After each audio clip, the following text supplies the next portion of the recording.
हरे Krishna everyone, दंडवत प्रणाम आप सभी को। हरे कृष्णा माता जी, दंडवत प्रणाम। हरे कृष्णा, दंडवत प्रणाम। हरे कृष्णा माता जी, दंडवत प्रणाम। हरे कृष्णा माता जी, दंडवत हरे प्रणाम। कृष्णा माता जी। हरे कृष्णा माता जी, दंडवत प्रणाम। माता जी, हरे कृष्णा माता जी, दंडवत प्रणाम। हरे कृष्णा आनंद में गोपिका माता जी, दंडवत प्रणाम। हरे कृष्ण माता जी, दंडवत प्रणाम। हरे कृष्णा शुभ प्रभु जी, दंडवत प्रणाम। दंडवत प्रणाम आप सभी को। आप सभी का स्वागत है भक्ति शास्त्र की क्लास में। आज हम जानेंगे भगवान की विभूति के बारे में। तो आप सभी हरे कृष्णा माता जी। ओपन कर लीजिए।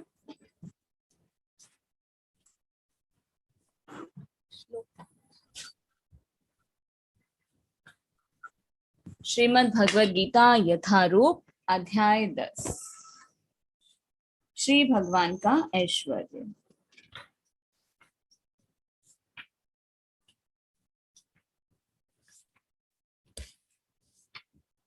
लास्ट हमने कितने श्लोकास तक किया था कंप्लीट? 17 कंप्लीट हो गया था। 17 हुआ नहीं था कंप्लीट, 16 तक हुआ था माता जी। 17 पढ़ना था आज। ठीक है, 17 से स्टार्ट करेंगे। नहीं माता जी, 17 हो गया था, 18 से करते हैं।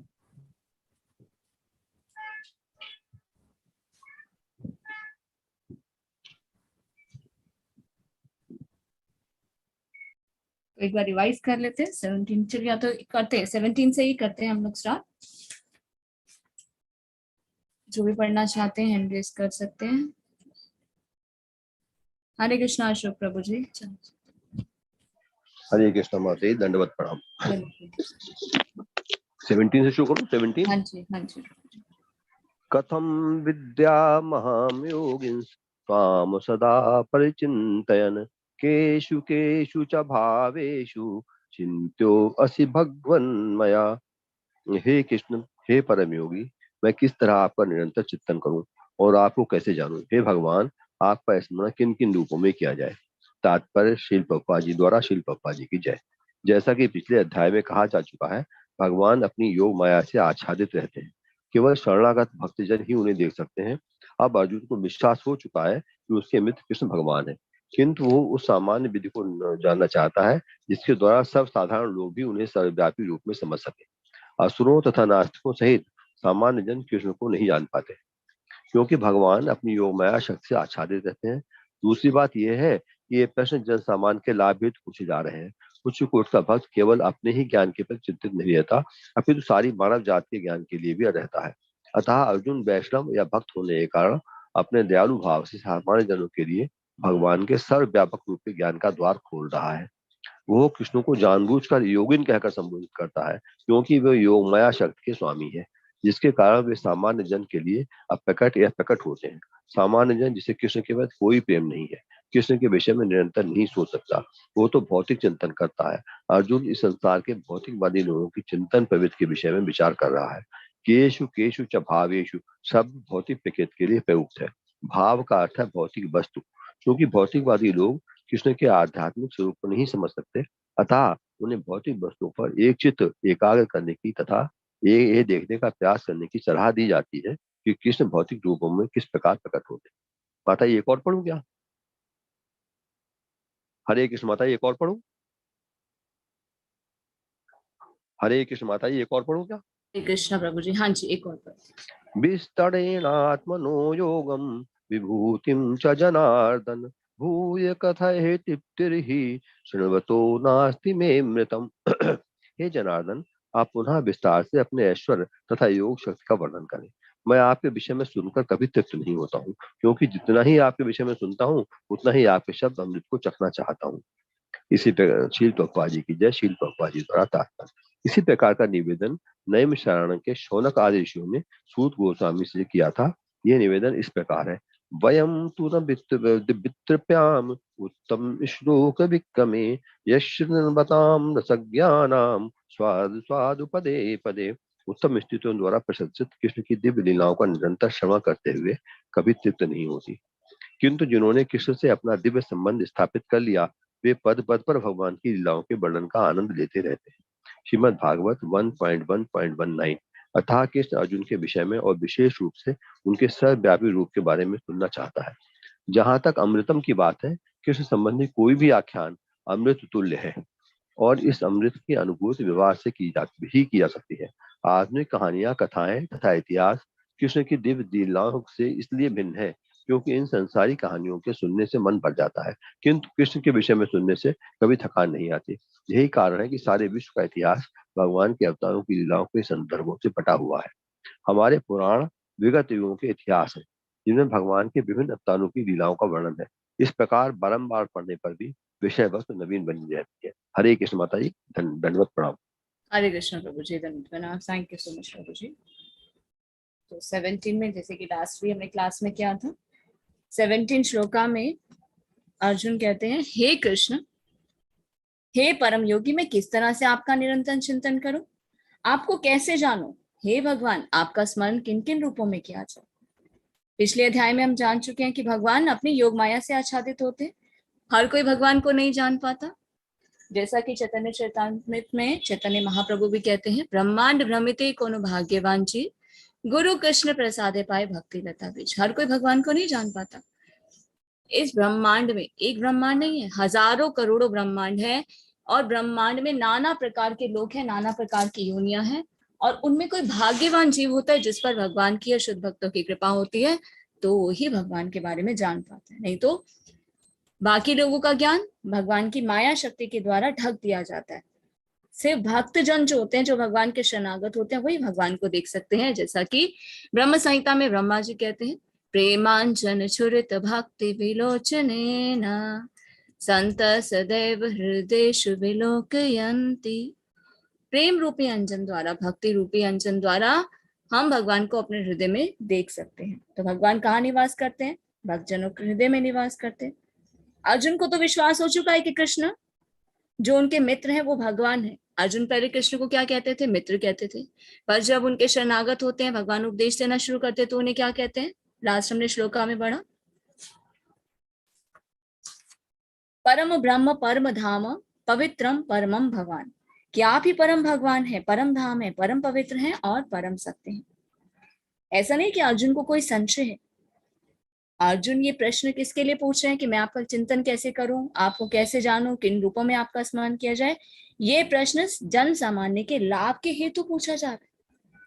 तो कुछ लोग जैसे भगवत गीता कहते हैं ना, ये तो अर्जुन के लिए थी। नहीं, अर्जुन तो सिर्फ एक माध्यम थे।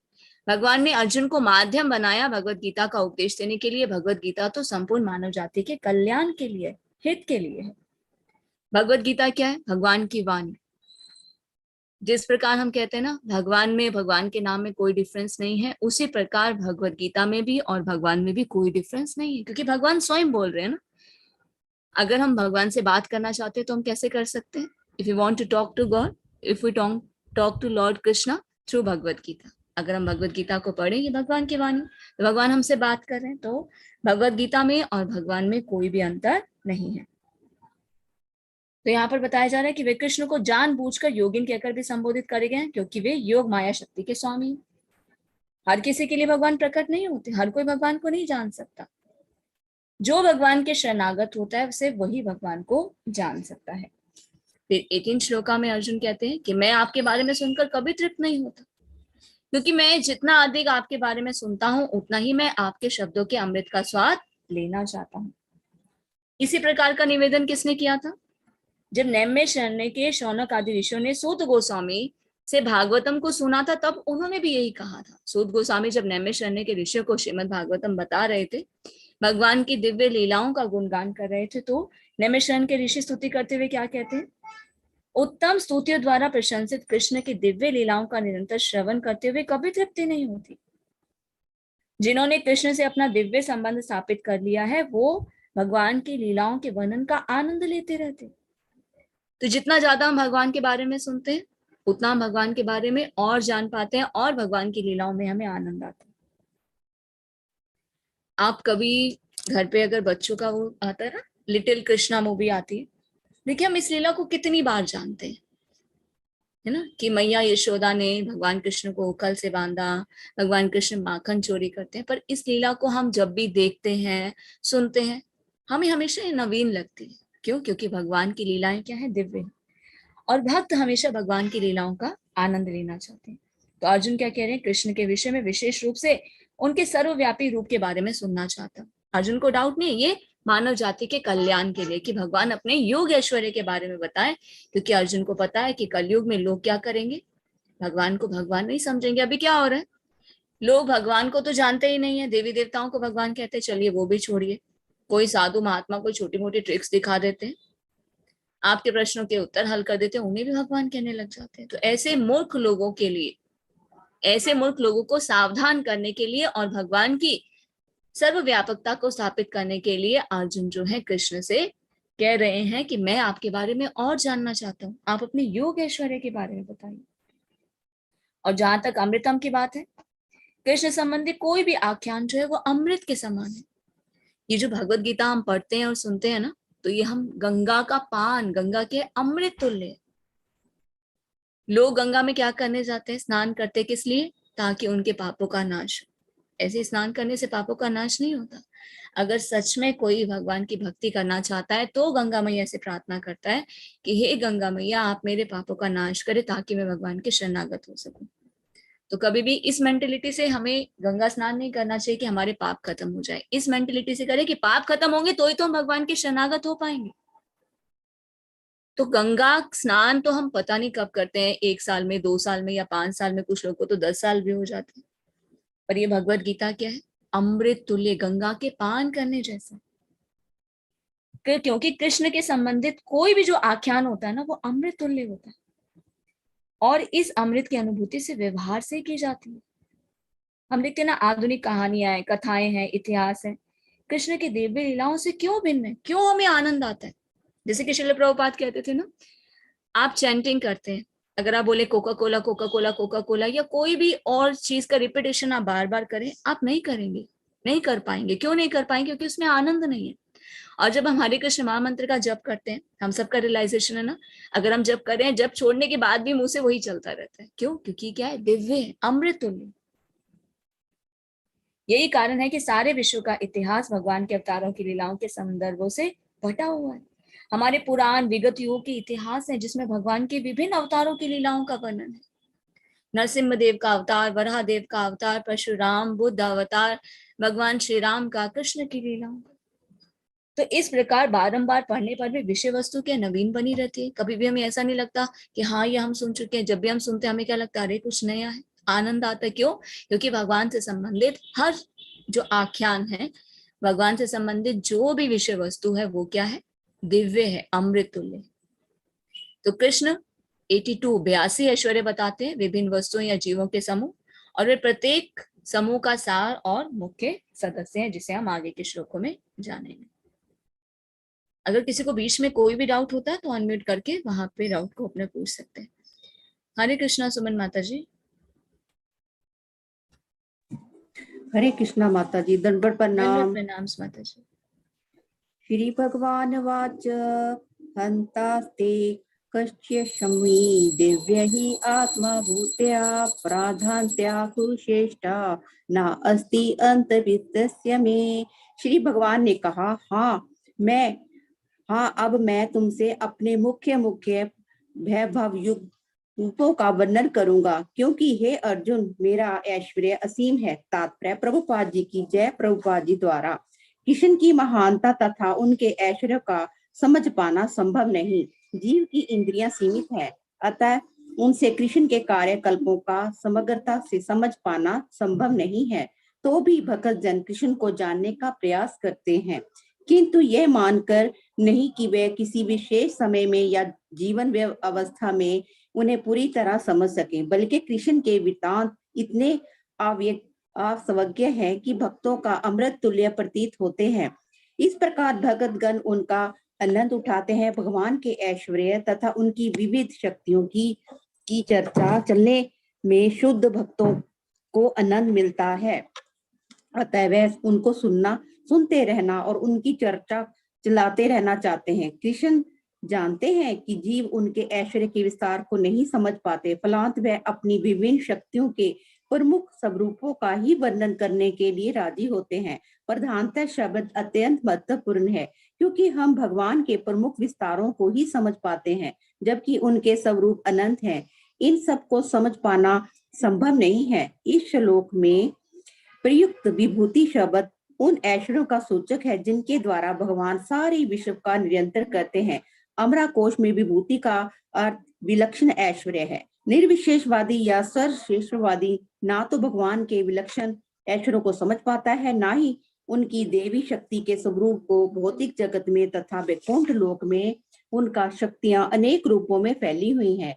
अब कृष्ण उन रूपों को बताने जा रहे हैं जो सामान्य व्यक्ति प्रत्यक्ष रूप में देख सकता है। इस प्रकार उनकी रंग बिरंगी शक्ति का आंशिक वर्णन किया गया है। हरे कृष्णा माता जी, दंडवत प्रणाम। हरे कृष्ण माता जी, दंडवत प्रणाम। से एक और पढ़ दीजिए माता जी। धन्यवाद माता जी। अहम आत्मा गुंडाकेशा सर्वभूत आश्यसिता, अहम आदि चा मध्यम चा भूतानाम अंत एव चा। हे अर्जुन, मैं समस्त जीवों के हृदय में स्थित परमात्मा हूँ। मैं ही समस्त जीवों का आदि, मध्य तथा अंत हूँ। तात्पर्य प्रभुपाद जी की जय। प्रभुपाद जी द्वारा इस श्लोक में अर्जुन को गुंडाकेश कहकर संबोधित किया गया है, जिसका अर्थ है इंद्रिया रूपी अंधकार को जीतने वाला। जो लोग अज्ञान रूपी अंधकार में सोए हुए हैं, उनके लिए ये समझ पाना संभव नहीं है कि भगवान किन किन विधियों से इस लोक में तथा वैकुंठ लोक में प्रकट होते हैं। अतः कृष्ण द्वारा अर्जुन के लिए इस प्रकार का संबोधन महत्वपूर्ण है, क्योंकि अर्जुन ऐसे अंधकार से ऊपर है। अतः भगवान उससे विविध ऐश्वर्यों को बताने के लिए तैयार हो जाते हैं। सर्वप्रथम कृष्ण अर्जुन को बताते हैं कि वह अपने मूल विस्तार के कारण समग्र दृश्य जगत की आत्मा है। भौतिक सृष्टि के पूर्व भगवान अपने मूल विस्तार के द्वारा पुरुष अवतार धारण करते हैं और उन्हीं से सब कुछ आरंभ होता है। अतः वह प्रधान महातत्व की आत्मा है। इस सृष्टि का कारण महातत्व नहीं होता। वास्तव में महाविष्णु संपूर्ण भौतिक शक्ति या महातत्व में प्रवेश करते हैं। वे आत्मा जब महाविष्णु इन प्रगटीभूत ब्रह्मांडों में प्रवेश करते हैं तो प्रत्येक जीव में पुनः परमात्मा के रूप में प्रकट होते हैं।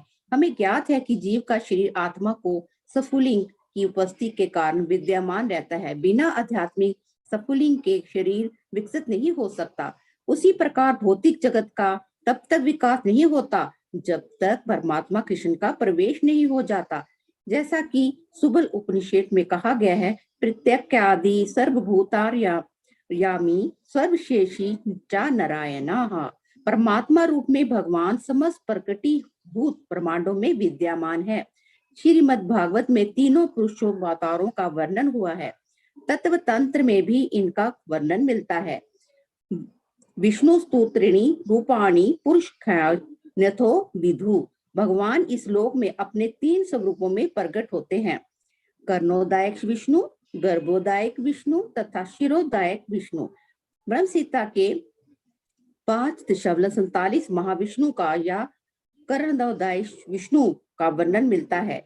या कर्णा जले भजती स्वा योग निंद्रावा सर कारण भगवान कृष्ण महाविष्णु के रूप में कारण नरवर्ण में शयन करते हैं। अतः भगवान ही ब्रह्मांड के आदि कारण, पालक तथा समस्त शक्ति के अवसन है। हरे कृष्णा माता जी, धन्यवाद।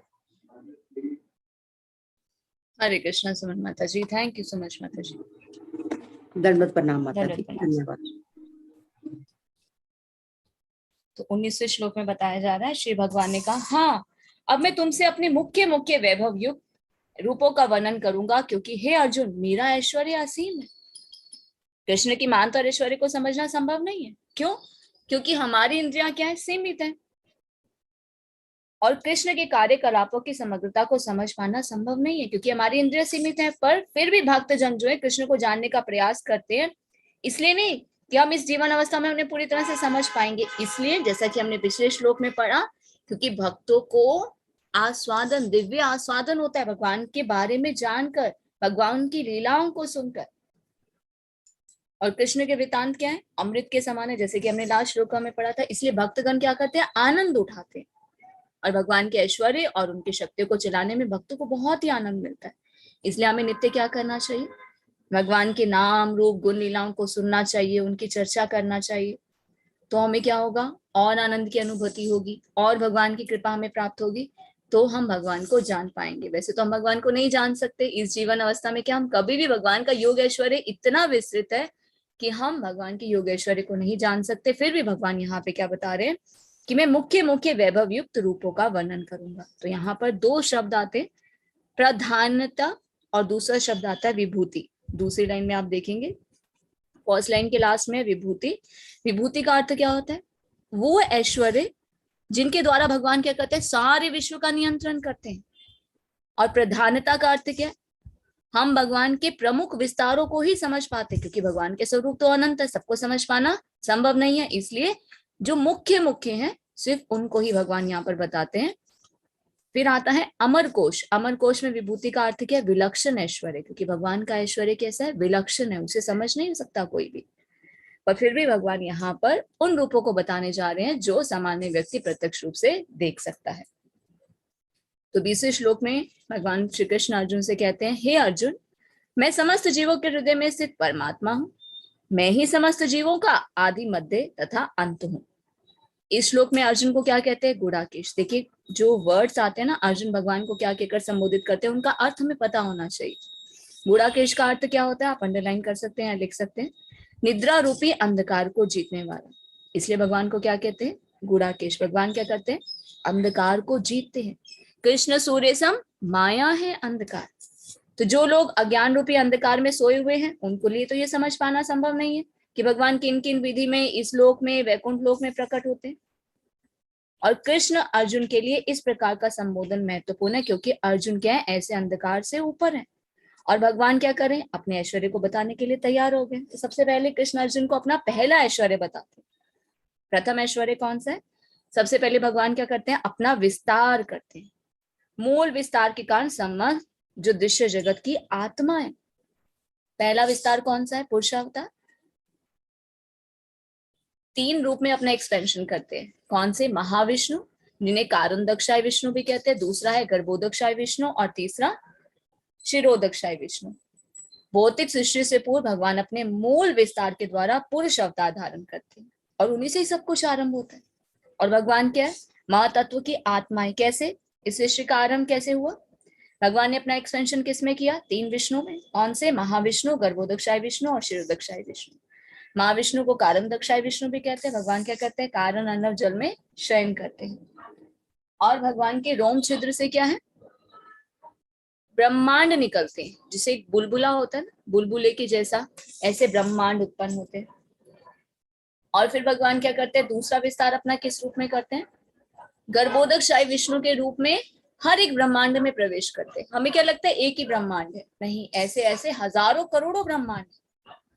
और भगवान के हर एक ब्रह्मांड की आत्मा है। किस प्रकार आत्मा है? गर्भोदक्षाय विष्णु के रूप में भगवान क्या करते हैं? हर ब्रह्मांड में प्रवेश करते हैं और अपने ही शरीर से क्या निकालते हैं? पसीना। उनके शरीर से जो जल निकलता है, कहीं से जल लाया नहीं जाता ऐसा, और कहीं से जल था भी नहीं। भगवान ने क्या किया? अपने ही शरीर से जो उनका पसीना है उससे आधे ब्रह्मांड को भर देते, क्योंकि हर ब्रह्मांड खाली था। जब भगवान ने असंख्य ब्रह्मांड उत्पन्न किए और गर्भोदक्षाय विष्णु के रूप में हर ब्रह्मांड में प्रवेश किया, तो हर ब्रह्मांड खाली था, कुछ भी नहीं था। भगवान उसमें क्या करेंगे? अब प्राण शक्ति देंगे। किस प्रकार करते हैं? आधे ब्रह्मांड को तो अपने जल से, पसीने से क्या करते हैं? भर देते हैं। आधा ब्रह्मांड खाली रह जाता है और उस आधे ब्रह्मांड में क्या करते हैं? 14 लोक हम देखते हैं ना, ब्रह्मलोक से पाताल लोक। ब्रह्मांड की रचना में देखा है ना, ब्रह्मा जी किस प्रकार करते हैं? 14 लोकों में डिवाइड करते हैं इस ब्रह्मांड को। तो भगवान के नाभि कमल से ब्रह्मा जी उत्पन्न होते हैं और फिर ब्रह्मा जी क्या करते हैं? जो बाकी आधा ब्रह्मांड बचा है उसमें 14 लोकों का विस्तार करते हैं। पहले 3 लोक, भू भुव और स्व, और फिर उन्हें आगे और एक्सपेंशन किसमें करते हैं? 14 लोकों में, ब्रह्मलोक से पाताल लोक में। और फिर भगवान अपना नेक्स्ट एक्सपेंशन क्या करते हैं? शिरोदक्षाय विष्णु के रूप में हर एक जीव के हृदय में भगवान परमात्मा के रूप में विराजमान है। तो इस प्रकार से भगवान क्या करते हैं? सृष्टि में भी प्रवेश करते हैं। तो क्या होता है? एक्टिव हो जाती है सृष्टि। नहीं तो सब कुछ क्या था? निर्जीव था। जैसे ही भगवान की शक्ति होती है तो सब कुछ क्या हो जाता है? एक्टिव हो जाता है। तो भगवान क्या है? आत्मा है और भगवान हर एक जीव के शरीर में परमात्मा के रूप में उपस्थित रहते हैं। हम देखते हैं ना, आत्मा के बिना शरीर का विकास नहीं होता। मुख्य तत्व क्या है? आत्मा।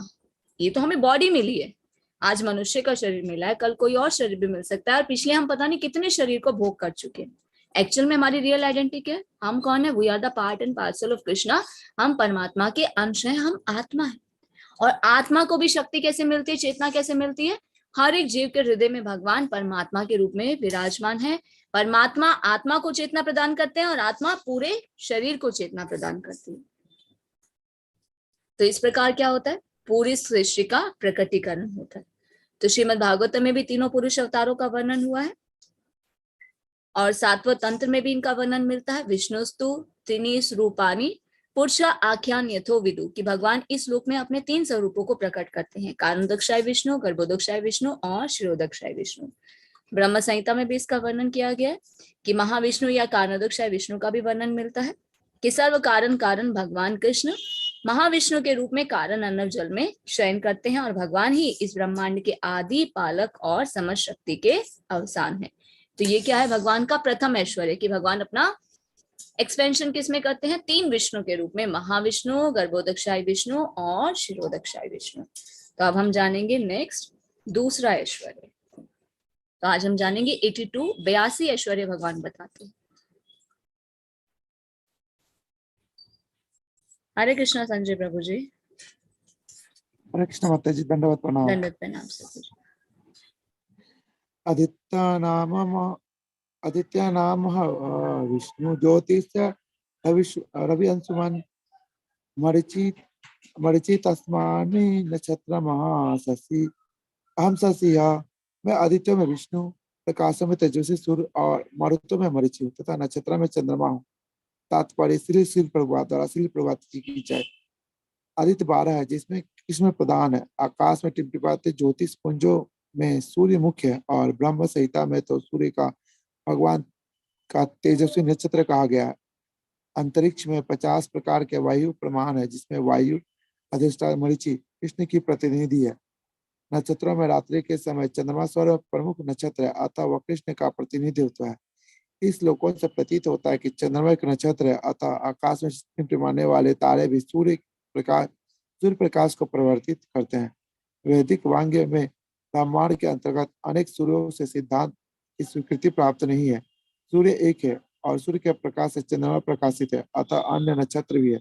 चूंकि भगवत गीता में सूचित होता है कि चंद्रमा नक्षत्र है, अतः टिमटिमाते तारे सूर्य नाव का चंद्रमा के सदृश है। हरे कृष्ण माता जी। Hare Krishna. Thank you so much प्रभु जी। धन्यवाद। तो इसमें भगवान क्या बताते हैं कि मैं आदित्यों में विष्णु हूँ। आदित्य दीति के 2 पुत्र थे।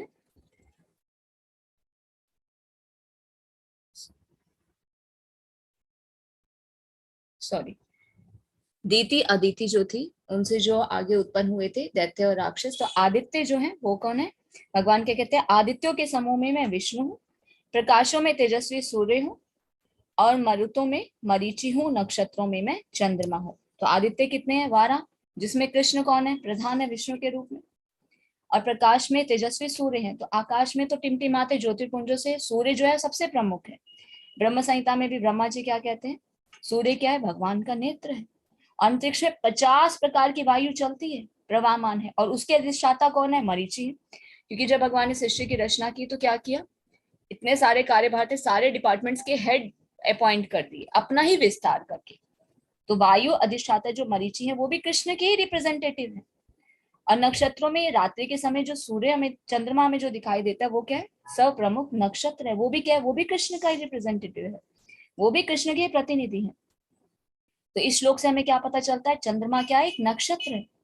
और जो आकाश में इतने सारे तारे जो टिमटिमाते हैं वो क्या करते हैं? सूर्य के प्रकाश को परावर्तित करते हैं। तो सूर्य क्या है? सूर्य तो एक ही है, और सूर्य के प्रकाश से ही चंद्रमा भी प्रकाशित होता है, और अन्य नक्षत्र भी। और चंद्रमा भी क्या है? वो भी नक्षत्र ही है। तो भगवत गीता हमें क्या बताते हैं कि चंद्रमा एक नक्षत्र है, और टिमटिमाते हुए जो तारे हैं वो सूर्य नहीं है, वो क्या है? चंद्रमा के समान ही नक्षत्र है। तो सूर्य एक ही है, सूर्य के प्रकाश से चंद्रमा को प्रकाश मिलता है और सभी तारों को प्रकाश मिलता है। तो भगवान क्या बता रहे हैं? आदित्यों में विष्णु हूँ, प्रकाशों में सूर्य हूँ, मरुतों में मरीचि हूँ और नक्षत्रों में चंद्रमा भी मैं ही हूँ। तो भगवान अपनी मुख्य मुख्य यहाँ पर अभिव्यक्तियां बता रहे हैं। हरे कृष्ण रूमा माता जी। हरे कृष्ण माता जी, चंद्र प्रणाम। दंडवत प्रणाम माता जी। 3 पढ़िएगा। श्लोक संख्या 22। वेदानाम सामवेदोऽस्मि देवामस्मि वासवः इंद्रियाणाम मनश्चास्मि भूतानामस्मि चेतना। मैं वेदों में सामवेद हूँ, देवों में स्वर्ग का राजा इंद्र हूँ, इंद्रियों में मन हूँ तथा समस्त जीवों में जीवन शक्ति अर्थात चेतना हूँ। तात्पर्य श्रीला प्रभुपाद के द्वारा श्रीला प्रभुपाद की जय। पदार्थ तथा जीव में यह अंतर है कि पदार्थ में जीवों के समान चेतना नहीं होती, अतः यह चेतना परम तथा शाश्वत है। पदार्थों के संयोग से चेतना उत्पन्न नहीं की जा सकती। रुद्राणाम शंकरश्चस्मि वित्तेषु यक्षरक्षसां वसूनां पावकश्चस्मि मेरुः शिखरिणी रामहम्। मैं समस्त रुद्रों में शिव हूँ, यक्षों तथा राक्षसों में संपत्ति का देवता कुबेर हूँ, वसुओं में अग्नि हूँ और समस्त पर्वतों में मेरु हूँ। तात्पर्य श्रीला प्रभुपाद के द्वारा श्रीला प्रभुपाद की जय। 11 रुद्रों में शंकर या शिव प्रमुख हैं। वे भगवान के अवतार हैं जिन पर ब्रह्मांड के तमोगुण का भार है। यक्षों तथा राक्षसों के नायक कुबेर हैं जो देवताओं के कोषाध्यक्ष तथा भगवान के प्रतिनिधि हैं। मेरु पर्वत अपनी समृद्ध प्राकृतिक संपदा के लिए विख्यात है। पुरोदसाम च मुख्यम माम विद्धि पार्थ बृहस्पतिं सेनानीनामहं स्कंदः सरसामस्मि सागरः। हे अर्जुन, तुम मुझे समस्त पुरोहितों में मुख्य पुरोहित बृहस्पति जानो। मैं ही समस्त सेना नायकों में कार्तिकेय हूँ और समस्त जलाशयों में समुद्र हूँ। तात्पर्य श्रीला प्रभुपाद के द्वारा श्रीला प्रभुपाद की जय। इंद्र स्वर्ग का प्रमुख देवता है और स्वर्ग का राजा कहलाता है। जिस लोक में उसका शासन है वह इंद्रलोक कहलाता है। बृहस्पति राजा इंद्र के पुरोहित हैं और चूंकि इंद्र समस्त राजाओं का प्रधान है इसलिए बृहस्पति समस्त पुरोहितों के मुख्य हैं। जैसे इंद्र सभी राजाओं के प्रमुख हैं, इसी प्रकार पार्वती तथा शिव के पुत्र स्कंद या कार्तिकेय समस्त सेनापतियों के प्रधान हैं। समस्त जलाशयों में समुद्र सबसे बड़ा है। कृष्ण के ये स्वरूप उनकी महानता के ही सूचक है। Hare Krishna. Hare Krishna. Thank you so much माता जी। मैं वेदों में सामवेद हूँ। वेद तो 4 हैं पर भगवान क्या कह रहे हैं, मैं सामवेद हूँ। तो मुख्य मुख्य अभिव्यक्ति भगवान बता रहे। देवों में स्वर्ग का राजा इंद्र हूँ, इंद्रियों में मन हूँ तथा समस्त जीवों में चेतना हूँ। चेतना मतलब जीवन शक्ति। पदार्थ और जीव में क्या डिफरेंस होता है? चेतना का ही तो डिफरेंस है। लिविंग और नॉन लिविंग थिंग्स। मान लीजिए टेबल है, टेबल में तो चेतना नहीं है इसलिए वो पदार्थ है। हमारा शरीर, अगर इसमें आत्मा है, चेतना है तो ये एक्टिव है, कुछ भी कार्य कर सकती है। नहीं तो अगर इसमें से आत्मा निकल जाए तो ये क्या, डेड बॉडी है, यूजलेस है। तो पदार्थ के संयोग से चेतना उत्पन्न नहीं की जा सकती। तो चेतना क्या है? परम और शाश्वत है। चेतना क्या है? परमात्मा का अंश। We are the part and parcel of Krishna. फिर नेक्स्ट में बताते हैं, मैं समस्त रुद्रों में शिव हूँ। 11 रुद्र हैं। 11 रुद्रों में जो शिव हैं वो सबसे प्रमुख हैं। और शिव कौन है? भगवान के ही अवतार है। Is not different from Krishna. भगवान ही अपना विस्तार करते हैं। जब इस सृष्टि का कार्यभार संभालना होता है तो क्या करते हैं? अपना विस्तार कृष्ण के रूप में। कृष्ण जो अपना विस्तार शिव के रूप में करते हैं वो कृष्ण ही, पर जब माया के संपर्क में आते हैं तो कृष्ण क्या बन जाते हैं? शिव बन जाते हैं। जैसे कि ब्रह्म संहिता में ब्रह्मा जी कहते हैं, क्षीरम यथा दधि। दूध में जब हम जामन डालते हैं तो किस में बदल जाता है? दही में बदल जाता है। उसी प्रकार कृष्ण जब इस सृष्टि का कार्यभार संभालने के लिए माया के साथ संपर्क करते हैं तो क्या बन जाते हैं? शिव बन जाते हैं। अब दूध से जब हम दही जमाते हैं तो दही वापस दूध तो नहीं बन सकती, इसलिए फिर से जो शिव है वो कृष्ण नहीं हो सकते। तो शिव कौन है? वे भगवान के अवतार हैं जिन पर ब्रह्मांड के तमोगुण का भार है।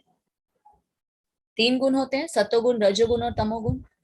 सतोगुण का भार किस पर है? विष्णु जी पर। रजोगुण का भार किस पर है? ब्रह्मा जी पर। और तमोगुण का भार किस पर है? शिव जी पर। यक्षों और राक्षसों के नायक जो है कुबेर हैं। वो क्या करते हैं? देवताओं के कोषाध्यक्ष हैं, भगवान के ही प्रतिनिधि हैं। मेरू पर्वत अपनी समृद्ध प्राकृत संपदा के लिए विख्यात है। वो भी क्या कह रहे हैं कृष्ण? वो भी मैं ही हूँ। हे अर्जुन, मुझे समस्त पुरोहितों में मुख्य पुरोहित बृहस्पति जाना हूं। तो ऊपर के श्लोक में हमने जाना कि देवों में स्वर्ग का राजा इंद्र भी कृष्ण है। इंद्र कौन है? स्वर्ग के प्रमुख देवता है, वो स्वर्ग के राजा कहलाए जाते हैं। जिस लोक में उनका शासन होता है उसे क्या कहते हैं? इंद्रलोक की एक पोस्ट होती है। ऐसा नहीं कि इंद्र एक ही है, ये एक पोस्ट होती है।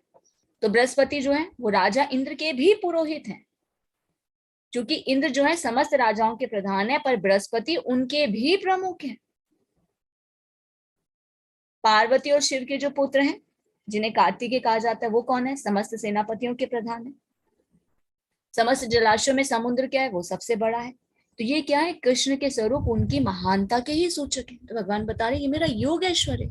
मुख्य मुख्य अभिव्यक्तियां कि मैं कौन हूं, मैं, मेरे प्रतिनिधि कौन है, मैं किसको रिप्रेजेंट करता हूं। नेक्स्ट, हरे कृष्ण अलका गुप्ता माता जी।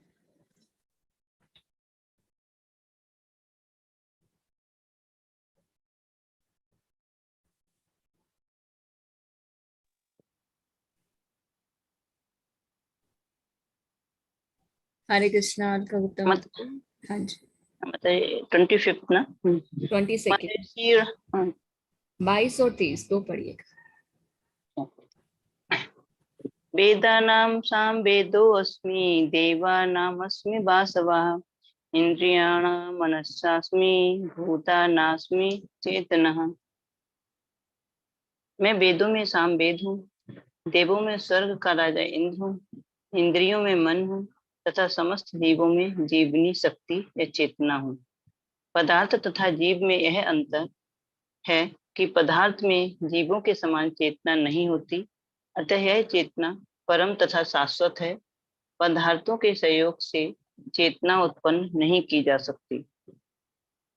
रुद्राणाम शंकरास्मि वित्तेषु यक्षरक्षसाम। ये तो हो गया ना मतलब, माता जी 25वां पढ़ना, 25वां ये हो 25 गया ना माता जी। 25 पढ़ना माता जी। 25 और 26 माता जी, नंबरिंग में नहीं गलत। अच्छा हाँ भाई, ये हो चुके ना इसमें। महर्षीणां मृगुरहं गिरा गिरामस्य एकम अक्षरम यज्ञानां जप यज्ञोऽस्मि स्थावराणां हिमालया। मैं महर्षियों में भृगु हूँ, वाणी में दिव्य ओंकार हूँ, समस्त यज्ञों में पवित्र नाम का कीर्तन जप तथा समस्त अचलों में हिमालय हूँ। ब्रह्मांड के प्रथम जीव ब्रह्मा ने विभिन्न योनियों के विस्तार के लिए कई पुत्र उत्पन्न किए। इनमें से भृगु सबसे शक्तिशाली मुनि थे। समस्त दिव्य ध्वनियों में ओमकार कृष्ण का रूप है। समस्त यज्ञों में हरे कृष्ण कृष्ण कृष्ण हरे हरे, हरे राम राम राम हरे हरे का जप कृष्ण का सर्वाधिक शुद्ध रूप है। कभी कभी पशु यज्ञ की भी संस्तुति की जाती है, किंतु हरे कृष्ण यज्ञ में हिंसा का प्रश्न ही नहीं उठता। यह सबसे सरल तथा शुद्धतम यज्ञ है। समस्त जगत में जो कुछ शुभ है वह कृष्ण का रूप है। अतः संसार का सबसे बड़ा पर्वत हिमालय भी उन्हीं का स्वरूप है। पिछले श्लोक में मेरु का उल्लेख हुआ है, परंतु मेरु तो कभी कभी सचल होता है, लेकिन हिमालय कभी चल नहीं है। अतः हिमालय मेरु से बढ़कर है। अश्वतः सर्ववृक्षाणां देवर्षीणां च नारदः गंधर्वाणां चित्ररथा सिद्धानां कपिलो मुनि। मैं समस्त वृक्षों में अश्वत्थ वृक्ष हूँ और देव ऋषियों में मैं नारद हूँ। मैं गंधर्वों में चित्ररथ हूँ और सिद्ध पुरुषों में कपिल मुनि हूँ। अश्वत्थ वृक्ष सबसे ऊंचा तथा सुंदर वृक्ष है, जिसे भारत में लोग नित्य प्रति नियम पूर्वक पूजते हैं। देवताओं में नारद विश्व भर के सबसे बड़े भक्त माने जाते हैं और पूजित होते हैं। इस प्रकार वे भक्त के रूप में कृष्ण के स्वरूप हैं। गंधर्व लोग ऐसे निवासियों से पूर्ण हैं जो बहुत अच्छा गाते हैं जिनमें से चित्ररथ सबसे सर्वश्रेष्ठ गायक है। सिद्ध पुरुषों में से देवहूति के पुत्र कपिल मुनि कृष्ण के प्रतिनिधि हैं। वे कृष्ण के अवतार माने जाते हैं। इनका दर्शन भागवत में उल्लिखित है। बाद में भी एक अन्य कपिल प्रसिद्ध हुए, किंतु वे नास्तिक थे, अतः इन दोनों में महान अंतर है। हरे कृष्ण माता जी। हरे कृष्ण, थैंक यू मंत्री। मैं महर्षियों में भृगु हूँ, वाणी में दिव्य ओमकार हूँ, समस्त यज्ञों में पवित्र नाम का कीर्तन कीर्तन तथा समस्त अचलों में हिमालय हूँ।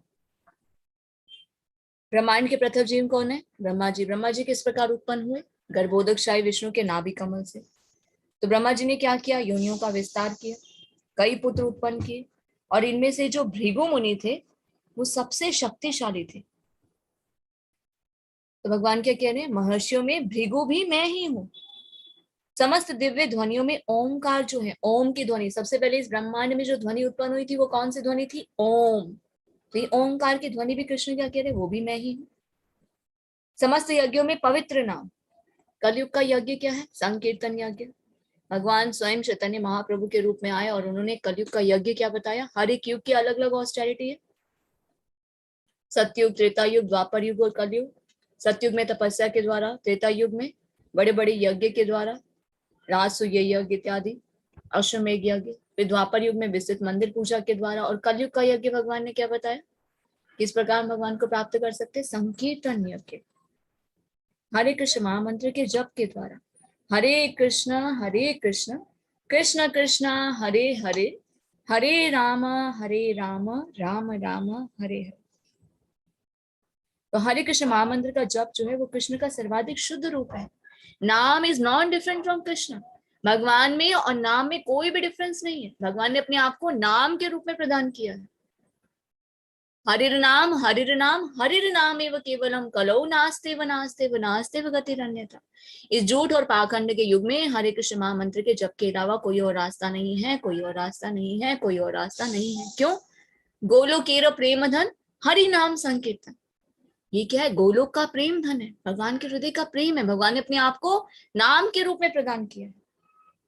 तो कभी कभी हम देखते हैं ना, पशु यज्ञ की भी संस्तुति की जाती है, पर कलयुग का यज्ञ क्या है? संकीर्तन यज्ञ। हरे कृष्ण महामंत्र के यज्ञ में तो हिंसा का प्रश्न ही नहीं उठता। तो ये सबसे सरल भी है और शुद्धतम भी है। तो समस्त जगत में जो कुछ भी शुभ है वो कृष्ण का ही रूप है। संसार का सबसे बड़ा पर्वत हिमालय भी उन्हीं का रूप है। लास्ट श्लोक में हमने क्या पढ़ा था? मेरू के बारे में। मेरू तो कभी कभी सचल होता है, पर हिमालय कभी भी सचल नहीं है, वो चल नहीं है, इसलिए हिमालय जो है वो भी मेरू से बढ़कर है। तो भगवान क्या कह रहे हैं कि मैं महर्षियों में भृगु हूँ, वाणी में दिव्य ओमकार हूँ, समस्त यज्ञों में पवित्र नाम का कीर्तन, हरे कृष्ण महामंत्र का जप तथा समस्त अचलों में हिमालय भी मैं ही हूँ। फिर 26 श्लोका में बताया जा रहा है कि मैं समस्त वृक्षों में अश्वत्थ वृक्ष हूँ। अश्वत्थ वृक्ष क्या होता है? सबसे ऊंचा और सबसे सुंदर वृक्ष होता है। भारत में लोग करते हैं, नित्य प्रति पूजा भी करते हैं।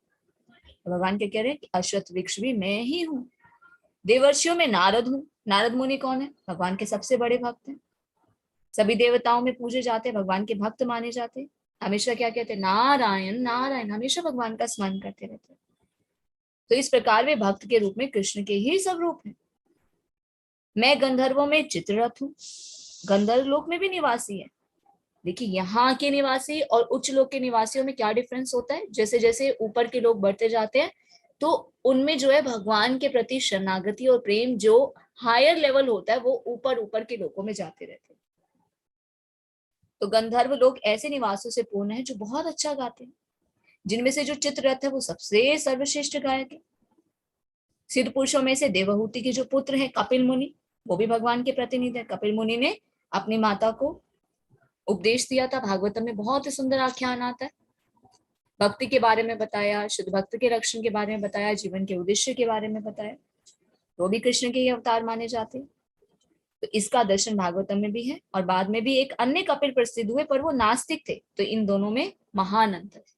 तो हमें कौन से कपिल के आख्यान सुनने चाहिए? कपिल मुनि, जो कि कदम मुनि और देवहूति के पुत्र थे। नेक्स्ट, हरे कृष्णा शकुंतला माता जी 27 और 28।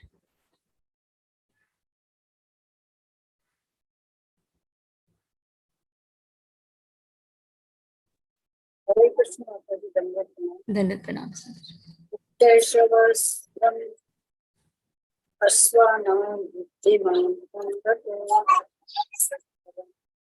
ऐरावतीं गजेन्द्राणां शरणं। घोड़ों में मुझे उत्तय श्रवा जानो, जो अमृत के लिए समुद्र मंथन के समय उत्पन्न हुआ था। गजराजों में मैं ऐरावत हूँ तथा मनुष्यों में राजा भी। श्री प्रभुपाद जी की जय। तात्पर्य श्री प्रभुपाद जी के द्वारा।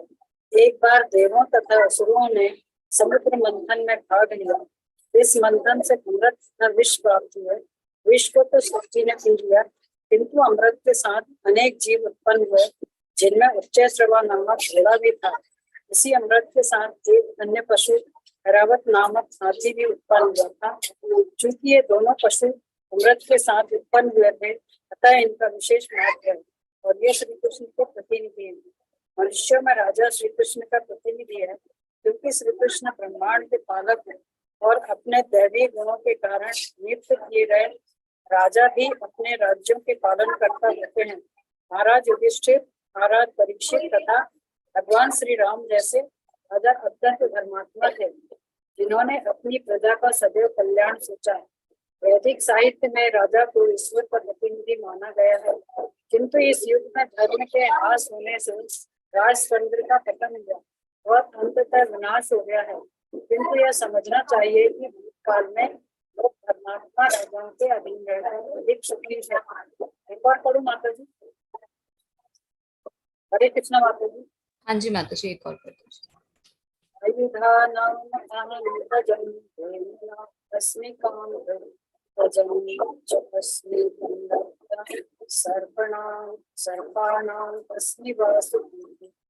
मैं हथियारों में वज्र हूँ, गायों में शूरवीर, संतति उत्पत्ति के कारणों में प्रेम का देवता कामदेव तथा सर्पों में वासुकी हूँ। श्री प्रभुपाद जी की जय। तात्पर्य श्री प्रभुपाद जी के द्वारा। वज्र सचमुच अत्यंत बलशाली हथियार है और यह श्री कृष्ण की शक्ति का प्रतीक है। वैकुंठ लोक में स्थित कृष्ण लोक की गायें किसी भी समय की जा सकती है और उनसे जो जितना चाहे उतना दूध प्राप्त कर सकता है। निसंदेह इस जगत में ऐसी गायें नहीं मिलती, किंतु कृष्ण लोक में इनके होने का उल्लेख है। श्री भगवान ऐसी अनेक गायें रखते हैं जिन्हें सुरभि कहा जाता है।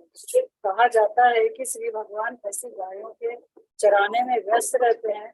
संदर्भ काम वासना है, जिससे अच्छे पुत्र उत्पन्न होते हैं। कभी कभी केवल तृप्ति के लिए संभोग किया जाता है, किंतु ऐसा संभोग श्री कृष्ण का प्रतीक नहीं है। अच्छी संतान की उत्पत्ति के लिए किया गया संभोग संदर्भ कहलाता है और वह श्री कृष्ण का प्रतीक है। हरे कृष्ण माता जी। धन्यवाद। Hare Krishna, thank you so much माता जी। घोड़ों में मुझे उच्च श्रवा जानो, जो अमृत के लिए समुद्र मंथन के समय उत्पन्न हुआ था। आप सभी को समुद्र लीला ज्ञात होगी कि किस प्रकार देवताओं ने और असुरों ने क्या किया था, समुद्र मंथन किया था। तो भगवान की बैक पे वो रस्सी बांधी गई थी, भगवान कछुए के रूप में धारण किया था समुद्र, अपना जो कश्यप रूप धारण किया था भगवान ने, और फिर मंथन जो किया था समुद्र का, उसमें से क्या करते थे, टर्न बाय टर्न कुछ ना कुछ निकलता था। जिसकी टर्न होती थी उनके लिए वो वस्तु निकलती थी। तो इसी प्रकार विष में निकला, अमृत भी निकला। अब विष को तो कोई लेने को तैयार नहीं था, तो किसने विष पिया, शिवजी जी ने विष पिया। तो इसलिए वो हलाहल विष था, एक साधारण विष नहीं था। हलाहल विष का अर्थ अगर उसे कोई नहीं पीता तो क्या होता, सब कुछ सर्वनाश हो जाता। तो उसे पीने के लिए कोई भी आगे नहीं आ रहा था, तो कौन आ गया है, शिव जी। इसलिए शिव जी को क्या कहा जाता है, वैश्व नाम यथा शंभु, भगवान के सबसे प्रिय। तो उन्होंने ये नहीं सोचा कि क्या होगा क्या नहीं होगा, भगवान के आगे है तो वो आगे आते हैं, उस हलाहल विष को धारण करते हैं। इसलिए उन्हें नीलकंठ भी कहा जाता है। इसलिए उनका जो कंठ था वो नीले रंग का हो गया था। विष तो शिव जी ने पी लिया था। अमृत जो था, अमृत की लीला भी आपको याद होगी। तो अमृत जो है वो देवताओं को पिलाया गया, और फिर जब देवताओं को अमृत पिलाया गया तो भगवान ने मोहिनी रूप धारण किया। तो जो असुर थे उनकी जो नियत थी वो खराब हो गई। राहु और केतु की स्टोरी हमें पता है कि किस प्रकार अपना वो वेश बदलकर देवताओं के रूप में बैठ जाते हैं देवताओं की सभा में, और भगवान जब मोहिनी रूप में उन्हें अमृत पिला रहे होते हैं तो क्या करते हैं, धोखे से पीने की कोशिश करते हैं। पर भगवान से तो कोई भी इस तरह से छल नहीं कर सकता। आगे हम जानेंगे, भगवान कहते हैं कि छलिया भी मैं ही हूँ, सबसे बड़ा छलिया भी मैं ही हूँ। जो छल करेगा फिर उसके साथ वैसा भी मैं ही करता हूँ। देव असुरों ने छल किया तो भगवान ने क्या किया, सुदर्शन चक्र निकालकर उनका गला काट दिया। जैसा कि हम बताते हैं ना कि प्याज और लहसुन कैसे उत्पन्न हुए, उनका जो रक्त था, हड्डी, गले की हड्डी और जो रक्त था वो धरती पर गिरा और उससे प्याज और लहसुन उत्पन्न हुए। ऐसा नहीं है कि प्याज और लहसुन को हम ऐसा कहें कि अरे वो तो शराब के जैसा है या मांस के जैसा है, नहीं। जो आध्यात्मिक जीवन में उन्नति करना चाहते हैं उनके लिए उन्हें प्रयोग नहीं करना चाहिए। इसलिए जो भगवान की कृपा को प्राप्त करना चाहते हैं इसलिए उन्हें अवॉइड करना चाहिए। प्याज और लहसुन का ना तो प्रयोग करें, ना ही भगवान को भोग लगाए। तो अमृत के साथ साथ एक पशु जो थे एरावत नाम का हाथी भी हुआ, उत्पन्न हुए, और उच्च सेवा नामक का घोड़ा भी। तो ये इनका भी विशेष महत्व है। ये भी कौन है, ये भी कृष्ण के प्रतिनिधि है। फिर बता रहे हैं भगवान, मनुष्यों में राजा जो है वो भी कृष्ण का प्रति है। कृष्ण क्या करते हैं, ब्रह्मांड का पालन करते हैं। और देवी गुणों के कारण नियुक्त किए गए राजा भी क्या करते थे, राज्य का पालन करते थे। अगर हम हमारे शास्त्र उठाकर देखें, महाराज युधिष्ठिर हैं, महाराज परीक्षित हैं, महाराज पृथु हैं, भगवान राम जैसे कैसे अत्यंत धर्मात्मा जो थे राजा थे, जिन्होंने अपनी प्रजा का सदैव कल्याण सोचा। इसलिए उन्हें क्या कहते हैं, ईश्वर का प्रतिनिधि। पर इस युग में तो धर्म का ह्रास हो गया, राजतंत्र का पतन हो गया, विनाश हो गया। तो अभी जो ये स्थिति है ये बदल चुकी है, किंतु यह समझना चाहिए कि भूतकाल में लोग धर्मात्मा राजाओं के अधीन रहकर अत्यधिक सुखी थे। तो एक स्टोरी श्रीमद् भागवतम में से हम शॉर्ट स्टोरी बताते हैं। पृथु महाराज, पृथु महाराज कौन है, ध्रुव महाराज के पुत्र थे। तो पृथु महाराज भगवान के शक्तावेश अवतार थे। जब वो राजा के रूप में उन्हें नियुक्त किया गया, सारा कार्यभार उन्होंने संभाला, तो उनके राज्य में वो इतने धर्मात्मा थे कि एक ग्रस्त होते हुए भी भक्ति जीवन, कृष्ण को सेंटर में रखकर वो पूजा भक्ति के जो नियम थे उनको फॉलो किया करते। तो अपने उदाहरण से उन्होंने बताया कि किस प्रकार एक ग्रस्त का जीवन होना चाहिए। और बहुत अच्छे राजा भी थे। तो उनके राज्य में कोई भी चोरी वगैरह नहीं होती थी और सभी धार्मिक कार्य किया करते थे। तो धीरे धीरे जैसे समय बढ़ता गया तो लूटपाट जैसी चीजें होने लगी और लोग धर्म के कार्यों से विमुख हो गए। तो क्या हुआ, पृथ्वी ने अन्न देना बंद कर दिया। अब पृथ्वी अन्न देना बंद कर देगी तो हाहाकार मचेगी। अगर आप सोच लीजिए कि अभी तो हमें सब कुछ मिल रहा है, धीरे धीरे सब कुछ उगना बंद हो जाए, खाने की किल्लत हो जाएगी, सब परेशान हो जाएंगे। तो इस प्रकार जो सारी प्रजा है वो राजा से गुहार लगाती है। जब राजा को पता चलता है कि इस प्रकार पृथ्वी ने धन धान्य देना बंद कर दिया है, तो वो क्या करते हैं, पृथ्वी से एक तरह से उनका पृथ्वी के प्रति रोष उत्पन्न हो जाता है। तो वो क्या करते हैं, दंड देने की सोचते हैं। और पृथ्वी क्या करती है, डर के मारे गाय का रूप धारण कर लेती है। तो पृथु महाराज क्या कर रहे हैं, भाग रहे हैं उन्हें दंड देने के लिए। और पृथ्वी देवी जो गाय का रूप धारण कर रही है वो आगे आगे भाग रही है, पृथु महाराज पीछे पीछे। और जब गाय देखती है, पृथ्वी देवी देखती है कि बस अब तो मैं नहीं बच सकती इनसे, तो क्या करती है, एक तरह से सरेंडर कर देती है। तो पृथु महाराज उनसे कहते हैं कि आप तो भगवान की सेवा के द्वारा नियुक्त हैं, आपका कर्तव्य है कि आप सभी जीवों को धन धान्य प्रदान करें। पर पृथ्वी देवी बोलती, हाँ ये सब मेरा कर्तव्य तो है, पर ये सब कृष्ण का है। तो अभी सब क्या करें, कृष्ण को समर्पित नहीं करें। जो चीज कृष्ण की है उसे कृष्ण को ही समर्पित करना चाहिए। इसलिए कहते हैं ना कि हमें भगवान को भोग लगाकर खाना चाहिए, नहीं तो हम चोर हैं। अगर कोई भक्ति नहीं करेगा, भगवान को ऑफर नहीं खाएगा करेगा, तो क्या होगा, वो पाप खाएगा। तो पृथ्वी देवी क्या बोलती है कि अभी लोगों ने धार्मिक कार्य करने जो है बंद कर दिए। तो पृथु महाराज क्या कहते हैं कि मैं तुमसे ये प्रॉमिस करता हूँ कि जब तक मेरा शासन रहेगा, जब तक मैं राजा के रूप में नियुक्त रहूंगा, तो सभी जो है आध्यात्मिक जीवन में उन्नति करेंगे।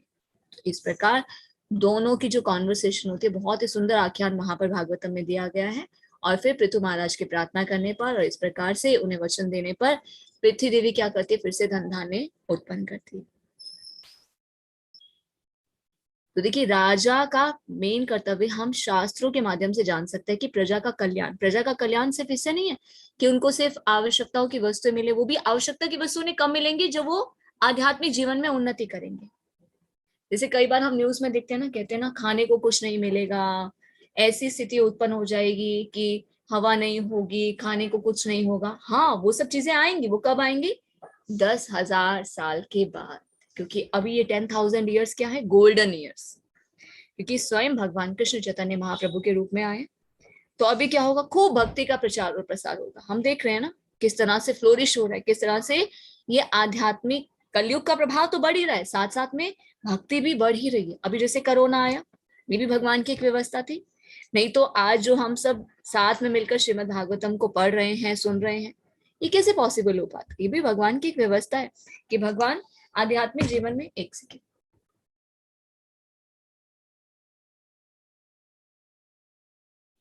तो ये भी भगवान की व्यवस्था है कि भगवान कहते हैं कि चैतन्य महाप्रभु ने ये कार्यभार अपने ऊपर लिया हुआ है कि 10,000 वर्ष तक को भक्ति का, कृष्ण नाम का प्रचार और प्रसार होगा। तो कोई ना कोई व्यवस्था भगवान करते, जिस प्रकार से कोरोना आया, सब कुछ ऑनलाइन हो गया, तो कितना लोग भगवत गीता के बारे में जान पा रहे हैं, भक्तों का एसोसिएशन हो पा रहा है, हम शास्त्रों के बारे में जान पा रहे हैं। तो एक राजा का कर्तव्य है कि उसकी प्रजा को हाँ सब कुछ मिले, उनकी जीवन की आवश्यकताएं मिले, पर अगर साथ में वो आध्यात्मिक जीवन में उन्नति होंगे तो ही वो एक राजा के कहलाने के योग्य है। तो इस प्रकार हम देख सकते हैं कि भूतकाल में जो धर्मात्मा राजा थे उनके अधीन रहकर सभी सुखी थे, क्योंकि सभी क्या करते थे, आध्यात्मिक जीवन में उन्नति करते थे, और प्रकृति भी क्या होती थी, प्रसन्न रहती थी, तो सब कुछ प्रदान करती थी। अभी जो प्रॉब्लम्स आएंगी वो क्यों आएंगी? क्योंकि लोग क्या कर रहे हैं, प्रकृति जो कृष्ण की सेवा के अंतर्गत कार्य करिए, हम कृष्ण को कृष्ण का ही ऑफर नहीं करेंगे, जो चीज भगवान के लिए उसे भगवान को ही समर्पित नहीं करेंगे, तो प्रकृति क्या हो जाएगी, रुष्ट हो जाएगी। आफ्टर 10,000 ईयर क्या होगा, कहते हैं कि एसिड रेन होगी। अभी तो कलयुग चल रहा है, फिर क्या आएगा, घोर कलयुग। हम तो बहुत ही फॉर्चुनेट है उस समय में जब चैतन्य महाप्रभु आए हैं और हम भक्ति कर पा रहे हैं, जान पा रहे हैं कि किस प्रकार भक्ति करनी चाहिए, कृष्ण कौन है, भक्तों का संग ले पा रहे हैं। 10,000 साल के बाद एसिड रेन हो गया। एसिड कहीं गिरता है तो क्या होता है, सब कुछ जलकर भस्म हो जाता है। तो एसिड रेन होने से क्या होगा, सब कुछ जलकर भस्म हो जाएगा, कोई फसल नहीं होगी, अब खाने को कुछ नहीं होगा। खाने को कुछ नहीं होगा तो क्या होगा, लोग एक दूसरे को मारकर खाएंगे। बताया जा रहा है मैं हाथियों में व्रज हूँ। व्रज क्या है, सबसे बलशाली हथियार होता है, वो भी कृष्ण की शक्ति का ही प्रतीक है। गायों में सुरभि हूँ, वैकुंठ लोक में कृष्ण लोक की गाय किसी भी समय में दूही जा सकती है। अब हम इस भौतिक जगत में देखते हैं गाय को कब दोते हैं, सुबह और शाम को। पर भगवान के धाम में, वैकुंठ लोक में, गोलोक वृंदावन में जो गाय है वो कौन सी गाय है, सुरभि गाय है। किसी भी समय उन्हें दो सकते हैं और जितना चाहे दूध प्राप्त कर सकते हैं, और वो दूध इतना स्वादिष्ट होता है और उसकी गंध इतनी ज्यादा वो अट्रैक्टिव होती है। तो भगवान क्या कह रहे हैं, गायों में सुरभि भी मैं ही हूं। निसंदेह इस जगत में ऐसी गाय नहीं मिलती, पर कृष्ण लोक में इनके होने का उल्लेख है। तो भगवान भी ऐसी गाय रखते जिन्हें सुरभि गाय कहा जाता है। और आप सभी को एक स्टोरी और याद होगी कि किस प्रकार जब इंद्र ने क्या किया था, भयंकर प्रलयकारी वर्षा की थी, और ये गलती करने के बाद जब उन्हें अपनी गलती का एहसास हुआ तो उनकी हिम्मत नहीं थी, जब भगवान ने गोवर्धन पर्वत उठाया था, कि वो भगवान के सामने जा सके। तो उन्होंने किसकी शरण ग्रहण की, सुरभि की। क्यों? क्योंकि सुरभि कौन है, भगवान को सबसे अधिक प्रिय है। हम कभी जब जाते हैं गोवर्धन परिक्रमा के समय तो वहां आता है ना सुरभि कुंड, जहां पर भगवान इंद्र ने जो क्या किया था, सुरभि के मतलब उनकी हेल्प लेकर भगवान से फिर क्या मांगी थी, माफी मांगी थी। तो भगवान क्या कह रहे हैं कि गायों में सुरभि भी मैं ही हूँ। फिर बता रहे हैं कि संतति उत्पत्ति के कारणों में प्रेम का देवता कामदेव भी मैं ही हूँ। तो कंदर्प जो है वो काम वासना है, जिससे अच्छे पुत्र उत्पन्न होते हैं। कभी कभी केवल इंद्रिय तृप्ति के लिए संभोग किया जाता है, किंतु ऐसा संभोग कृष्ण का प्रतीक नहीं। तो अच्छी संतान की उत्पत्ति के लिए किया गया संभोग जो है वो कंदर्प कहलाता है, वो भी कृष्ण का प्रतीक है। संतान उत्पत्ति करना गलत नहीं है, पर किस उद्देश्य से करना चाहिए, कि जो ये संतान उत्पत्ति हम करेंगे इसे हम कृष्ण की भक्ति में लगाएंगे, क्योंकि हर एक जीव जो है वो कृष्ण का दास है। अगर उसे भगवान की सेवा में नहीं लगाएंगे तो हम भी अपराधी। इसलिए माता पिता होने के नाते हमारा कर्तव्य क्या है, श्रील प्रभुपाद क्या कहते हैं कि जो माता पिता अपने बच्चों को जन्म मृत्यु के चक्र से नहीं निकाल सकते, उन्हें माता पिता बनने का अधिकार नहीं। तो हम पे कितनी बड़ी रिस्पॉन्सिबिलिटी है। ये बच्चे नॉर्मल बच्चे नहीं है। एक भक्त के घर में जब बच्चे का जन्म होता है ना, तो बच्चे की लास्ट लाइफ है, तो माता पिता को कितना ज्यादा अलर्ट होना चाहिए कि इसी जीवन में उन्हें भगवदा वापस पहुंचाने का हम प्रयास करें। तो संतान उत्पत्ति करना गलत नहीं है, पर अगर संतान उत्पत्ति करना है तो किस उद्देश्य से करना चाहिए, कि उन्हें हम भगवान के दास बनाए, उन्हें कृष्ण भक्ति की ओर हम अग्रसर करके उनके जीवन के उद्देश्य को पूर्ण कर सके। देखिए माता पिता क्या करते हैं, अपने बच्चे को बेस्ट से बेस्ट देने का प्रयास करते हैं, पर सबसे बेस्ट चीज क्या है, छोटी सी प्रॉब्लम बच्चों के साथ होती है ना, हम कैसे घबरा जाते हैं, नहीं नहीं हमारे बच्चों को ऐसी प्रॉब्लम फेस नहीं करना पड़े। पूरा जीवन हम क्या करते हैं, उन्हीं को सिक्योर करने में लगा देते हैं, उनके लिए अच्छे से धन हो, रहने की व्यवस्था हो, उनकी अच्छी एजुकेशन हो, अच्छे संस्कार हो। पर हम भक्ति देना उन्हें भूल जाते हैं, कृष्ण को उन्हें देना भूल जाते हैं, जो कि सबसे इंपॉर्टेंट चीज है। उनके बिना क्या होगा? हम तो इस जन्म के माता पिता हैं, फिर नेक्स्ट लाइफ में उनके माता पिता कोई और होंगे। हमें रिस्पॉन्सिबिलिटी दी गई है। देखिए, अगर आपको कहा जाए कि आपको नरेंद्र मोदी के पुत्र, वैसे तो नहीं है, अगर एक एग्जाम्पल के तौर पे देखा जाए कि आपको उनके पुत्र को संभालना है, तो हम उसके कैसे केयर करेंगे? तो ऐसे हमें बच्चों की केयर करनी चाहिए कि ये हमारे बच्चे नहीं। हम क्या सोचते कि हमारे बच्चे नहीं, ये कृष्ण के बच्चे। हमें उनको वापस उनके पिता के पास वापस लौटाना है। तो ये डेडिकेशन के साथ हमें उन्हें जीवन में कुछ भी देने का प्रयास करना चाहिए। हरे कृष्णा। नेक्स्ट, हरे कृष्णा सुशीला माता जी, 29 और 30 माता पढ़िएगा। जी, हरे कृष्ण। दंडवत प्रणाम। दंडवत प्रणाम माता जी। अनन्तः च अस्मि नागानां वरुणः यादसाम् अहं पितॄणाम् अयर्मा च अस्मि यमः संयताम् अहम्। अनेक फणों वाले नागों में मैं अनंत हूँ और जलचरों में वरुण देव हूँ। मैं पितरों में अयर्मा हूँ तथा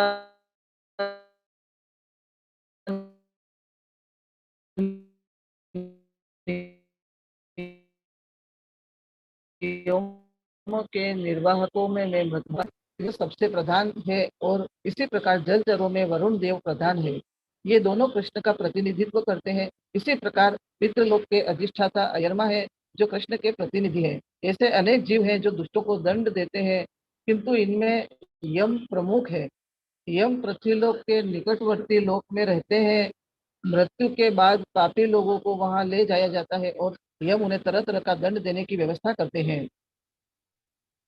प्रहलाद च अस्मि दैत्यानां कालः कलयताम् अहं मृगाणां च मृग इंद्रः अहं वैनतेयः च पक्षिणाम।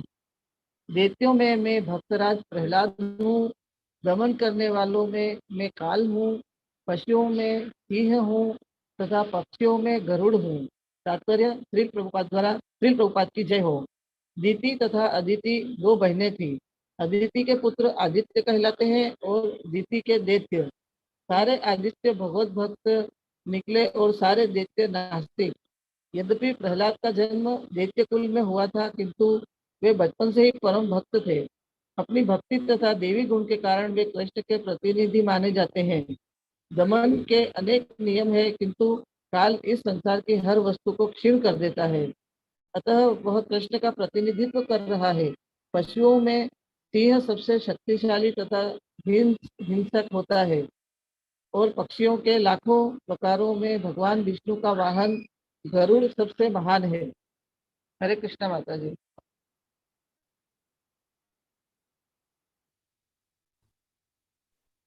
हरे कृष्णा। थैंक यू माता जी।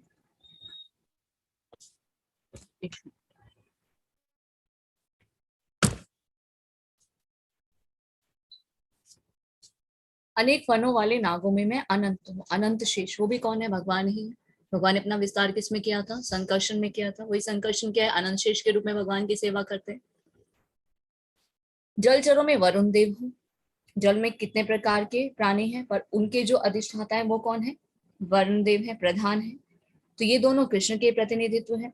इसी प्रकार पितृलोकों के अधिष्ठाता जो है आर्यमा है, वो भी कौन है? कृष्ण के प्रतिनिधि हैं। जैसे कुछ लोग करते हैं ना, श्राद्ध आदि क्रियाएं करते हैं, गति देना, श्राद्ध करना, तर्पण करना, वो किसको समर्पित करते हैं? आर्यमा को करते हैं, क्योंकि वो पितृलोक के अधिष्ठाता है। पर एक भक्त अगर भक्ति कर रहा है, वो कृष्ण को अगर प्रसन्न कर ले, तो अलग से कुछ भी करने की आवश्यकता नहीं। तो कहने का क्या तात्पर्य? कृष्ण क्या है? जड़ है। कर्मी लोग क्या कर रहे हैं? अलग अलग अलग अलग कर रहे हैं चीजें, इनको प्रसन्न कर ले, उनको प्रसन्न कर ले, क्योंकि उन्हें ज्ञान ही नहीं कि जड़ में पानी डालना है, पत्तों में पानी डालना है, या शाखाओं में पानी डालना है। नरिशमेंट कैसे मिलेगी, पोषण कैसे होगा? जब हम जड़ में पानी डालेंगे। अगर हम कृष्ण को प्रसन्न कर लेंगे, और कैसे पता चलेगा कृष्ण को प्रसन्न करना? जब हम शास्त्र पढ़ेंगे। आज हम भगवत गीता पढ़े तो हम ये भगवान के योग ऐश्वर्य को जान पा रहे हैं ना, कि सब कुछ कृष्ण ही तो है। तो हमारा जो समय है वो कितना बचेगा? अगर हम पहले अपना लाइफस्टाइल देखें, जब हम भक्ति में नहीं आए थे, जब श्री प्रभुपाद की कृपा से हमें भक्तों का संग नहीं मिला था, हमने भगवत गीता नहीं पढ़ी थी, तो कितने डाउट्स थे, देवी देवताओं की पूजा करते थे, कितने तरह से मन में संशय होते थे, ये करे ये शुभ होगा, ये अशुभ होगा, ऐसा करने से ऐसा मिलेगा नहीं मिलेगा। अभी हमें हमारे जो संशय हैं कृष्ण की कृपा से दूर हो रहे हैं, जब हम कृष्ण की वाणी को जान रहे हैं कि सब कुछ कृष्ण ही है। तो हमें क्या करना है, कृष्ण के प्रति शरणागत होना है। ऐसे बहुत सारे जीव होते हैं जो दुष्टों को दंड देते हैं, इनमें कौन है, यमराज। पापी लोग कहा जाते हैं, यमलोक में जाते हैं, वहां पे यमराज क्या करते हैं, उन्हें तरह तरह के दंड देने का व्यवधान है। तो यम कहाँ है, पृथ्वी लोक के निकटवर्ती लोक में ही होता है, कि जो बहुत ही पापी होते हैं, जैसे कि हमने अजामिल की स्टोरी जानी थी कि किस प्रकार उसने जीवन में कितने पाप किए थे, जो मृत्यु का समय होता तो क्या होता है, यमलोक से वहां से वासी आ जाते हैं उन्हें पकड़ कर ले जाने के लिए कि यमलोक लेकर जाएंगे और वहां पे इन्हें दंड देंगे। पर नामाभास जानबूझकर नहीं, गलती से भगवान का नाम अपने बच्चे को नारायण के रूप में कहने से क्या होता है, उन्हें यमलोक के निवासी जो है वो हाथ भी नहीं लगाते। तो देखिए, अगर हम जाने शास्त्रों को और जानने के बाद कृष्ण की वाणी को अपने जीवन में उतारें और कृष्ण के प्रति शरणागत हो, तो क्या स्थिति होगी। जब अजामिल को नामाभास से ये गति प्राप्त हुई कि वो यमलोक जाने से बच गया, तो हम भक्ति के द्वारा वैकुंठ लोक, गोलोक, वृंदावन जा सकते हैं। फिर बताया जा रहा है, दैत्यों में मैं भक्तराज प्रहलाद हूं, दमन करने वालों में काल हूं, पशुओं में सिंह हूं और पक्षियों में गरुड़ हूं। दीति अदिति दो बहनें थी। अदिति के जो पुत्र हैं उन्हें आदित्य देवता कहते हैं, अदिति के जो पुत्र थे वो दैत्य थे, और जो अदिति के पुत्र थे सभी भगवत भक्त निकले, इसलिए उन्हें देवता कहा जाता। तो श्रीमद् भागवतम में मनुष्यों की श्रेणी जो बताई जाती है, दो ही कैटेगरीज बताई जाती है, कौन सी, देवता और असुर। तो परिभाषा क्या है, जो भगवत भक्त है, जो कृष्ण की भक्ति करते हैं वो देवता है, उनमें देवताओं जैसे गुण होते हैं। जो कृष्ण की भक्ति नहीं करते वो असुर है। तो अपनी भक्ति और दैवी गुणों के कारण वे कृष्ण के प्रतिनिधि माने जाते हैं। दमन के भी बहुत सारे नियम है, किंतु काल क्या करता है, हर संसार की हर वस्तु को क्षीण कर देता है, वह भी कृष्ण का ही प्रतिनिधित्व कर रहा है। तो काल भी क्या है, कृष्ण है, कालो अस्मि। पशुओं में सिंह जो है वो सबसे शक्तिशाली है। पशुओं में बहुत सारी कैटेगरी होती है, पर भगवान क्या बता रहे, मुख्य मुख्य जो सबसे टॉप मोस्ट है सिंह। सिंह को क्या कहते हैं, हम राजा कहते हैं। तो पशुओं में सिंह सबसे शक्तिशाली और हिंसक होता है, और पक्षियों में लाखों प्रकारों में भगवान विष्णु का वाहन जो गरुड़ है वो सबसे महान है। ये भी क्या है, भगवान का योग ऐश्वर्य, सब कुछ कृष्ण ही है। तो अर्जुन ये क्यों पूछ रहे हैं, ताकि भगवान की भव्यता को स्थापित कर सके, सर्वव्यापकता को स्थापित कर सके। भगवान सब जगह विराजमान है। ये भगवान का योग ऐश्वर्य कि किस प्रकार भगवान हर वस्तु का प्रतिनिधित्व करते हैं। नेक्स्ट, हरे कृष्ण आरतिका माता जी। हरे कृष्ण माता जी। माता जी 30 पढ़ो, 31 माता जी, 31 और 32। पवनः पवतामस्मि रामः शस्त्रभृतामहं शशाणामकरश्चास्मि स्तोत्रसामस्मि जाह्नवी। समस्त पवित्र करने वालों में मैं वायु हूँ, शस्त्रधारियों में राम, मछलियों में मगर तथा नदियों में गंगा हूँ। तात्पर्य श्रील प्रभुपाद जी द्वारा। श्रील प्रभुपाद की जय। समस्त जलचरों में मगर सबसे बड़ा और मनुष्य के लिए सबसे घातक होता है, अतः मगर कृष्ण का प्रतिनिधित्व करता है। नेक्स्ट, सर्गाणामदिरन्तश्च मध्यम चैवाहमर्जुन अध्यात्म विद्या विद्यानां वादः प्रवदतामहम्। हे अर्जुन, मैं समस्त सृष्टियों का आदि, मध्य और अंत हूँ। मैं समस्त विद्याओं में अध्यात्म विद्या हूँ और तर्क शास्त्रियों में मैं निर्णायक सत्य हूँ। तात्पर्य श्रील प्रभुपाद जी द्वारा। सृष्टियों में मैं सर्वप्रथम समस्त भौतिक तत्वों की सृष्टि की जाती है, जैसा कि पहले बताया जा चुका है। यह दृश्य जगत महाविष्णु, गर्भोदक्षाई विष्णु तथा क्षीरोदक्षाई विष्णु द्वारा उत्पन्न है और संचालित है। बाद में इसका संहार शिव जी द्वारा किया जाता है। ब्रह्मा गौड़ सृष्टा है, सृजन, पालन तथा संहार करने वाले ये सारे अधिकारी परमेश्वर के भौतिक गुणों के अवतार हैं, अतः वे ही समस्त सृष्टि के आदि, मध्य तथा अंत हैं। उच्च विद्या के लिए ज्ञान के अनेक ग्रंथ हैं, यहाँ यथा चारों वेद, उनके छहों वेदांग, वेदांत सूत्र, तर्क ग्रंथ, धर्म ग्रंथ, पुराण, इस प्रकार कुल 14 प्रकार के ग्रंथ हैं। इनमें से अध्यात्म विद्या संबंधी ग्रंथ, विशेष रूप से वेदांत सूत्र, कृष्ण का स्वरूप है। तर्क शास्त्रियों में विभिन्न प्रकार के तर्क होते हैं। प्रमाण द्वारा तर्क की पुष्टि, जिससे विपक्ष या विपक्ष का भी समर्थन हो, जल्प कहलाता है। प्रतिद्वंदी को हराने का प्रयास मात्र विदंडा है, किंतु वास्तविक निर्णय वाद कहलाता है। यह निर्णयात्मक सत्य कृष्ण का स्वरूप है। हरे कृष्ण माता जी। Hare Krishna, thank you so much माता जी। 31 श्लोका में बताया जा रहा है कि समस्त पवित्र करने वालों में वायु में हूँ, शस्त्रधारियों में राम, मछलियों में मगर, नदियों में गंगा भी मैं हूँ। तो समस्त जलचरों में मगर जो है वो सबसे बड़ा होता है, मनुष्य के लिए सबसे घातक भी होता है, वो भी क्या है, कृष्ण का ही प्रतिनिधि है। पवित्र करने वाली वायु भगवान के कह रहे हैं वो भी मैं हूँ। शस्त्रधारियों में राम कह रहे हैं कृष्ण, वो भी मैं ही हूँ। हे अर्जुन, मैं समस्त सृष्टियों का आदि, मध्य तथा अंत हूँ। मैं समस्त विद्याओं में आध्यात्म विद्या हूँ, तर्क शास्त्र में मैं निर्णायक सत्य हूँ। तो हमने लास्ट भी जाना था कि सृष्टि में सर्वप्रथम समस्त भौतिक तत्वों की सृष्टि किस प्रकार भगवान करते हैं, महाविष्णु, गर्भोदकशाही, क्षीरोदकशाही विष्णु के रूप में करते हैं। तो भगवान क्या सृष्टि का आदि भी है, मध्य भी है और अंत भी है। अंत किस प्रकार करते हैं, शिव जी के रूप में संहार के द्वारा करते हैं। ब्रह्मा कौन है, गौण सृष्टि है, कहते हैं ना गॉड। गॉड की डेफिनेशन क्या होती है, जनरेटर, ऑपरेटर और डिस्ट्रॉयर। जनरेटर कौन है, ब्रह्मा जी।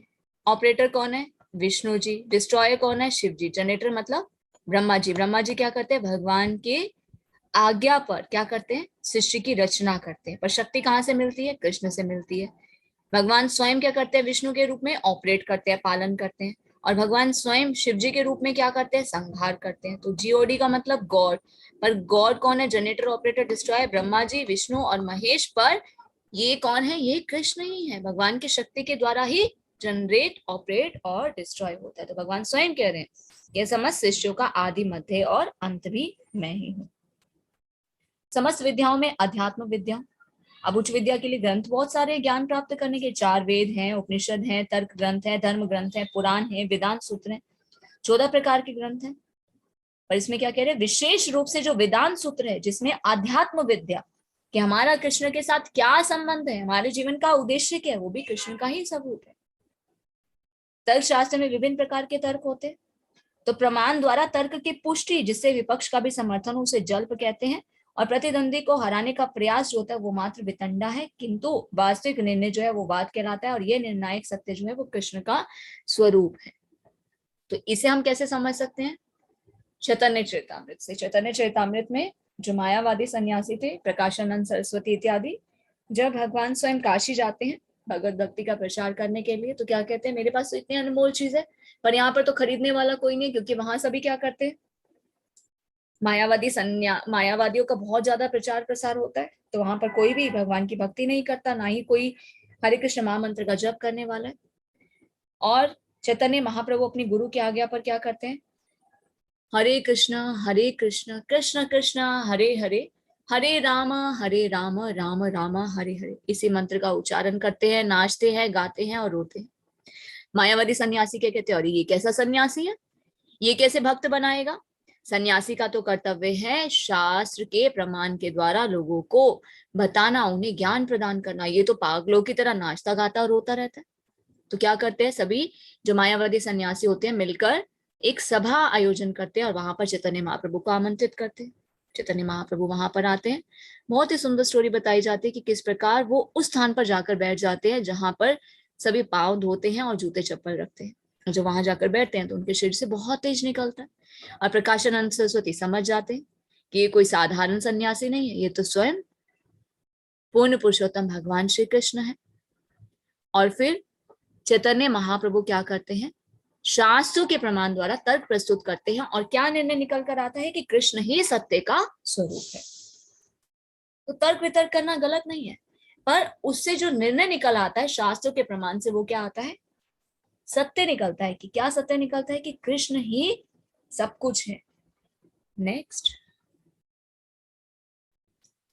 हरे कृष्णा ऋतु माता जी 33-34। हरे कृष्ण माता जी। अक्षरनकार अस्मि वन्दे स्मस्य कस्य च अहमेवाक्षरे कालो दाता हम शिक्षको मुखः। अक्षरों में मैं आकार हूँ, और समासों में ध्वंस समास हूँ। मैं शाश्वत काल भी हूँ और सृष्टाओं का ब्रह्मा हूँ। तात्पर्य अकार अर्थात संस्कृत का अक्षरमाला का प्रथम अक्षर और वैदिक साहित्य का शुभारंभ है। आकार के बिना कोई अक्षर स्वर उच्चारित नहीं हो सकता है, इसलिए ये आदि स्वर है। संस्कृत में कई तरह के समासिक शब्द होते हैं, जिनमें से राम कृष्ण जैसे दोहरे शब्द द्वंद दिखाते हैं। इस समास में राम तथा कृष्ण अपने उसी रूप में है, अतः ये समास द्वंद कहलाता है। समस्त मानने वालों में काल सर्वोपरि है, क्योंकि ये सबों को मारता है। काल कृष्ण स्वरूप है, क्योंकि समय आने पर प्रलयाग्नि से सब कुछ लय हो जाएगा। सृजन करने वाले जीवों में चतुर्मुख ब्रह्मा का दान है, अतः भगवान कृष्ण के प्रतीक है। मृत्यु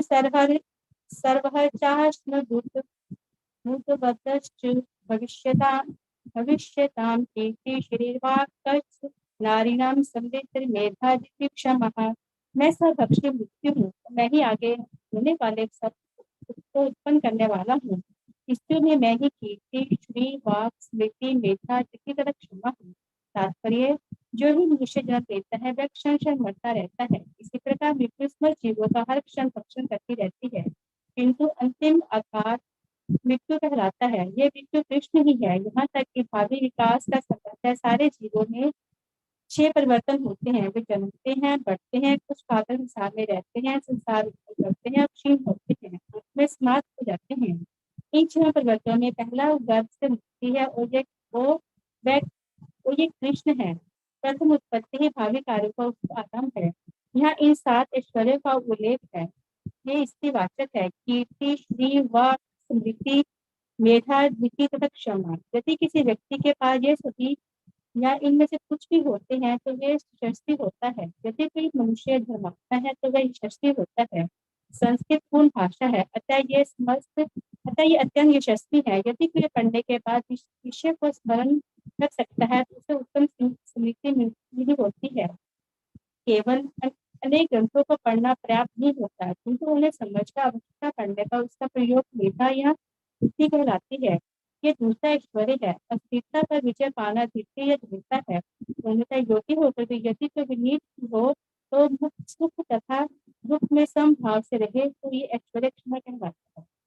हरे कृष्ण माता जी। थैंक यू माता जी।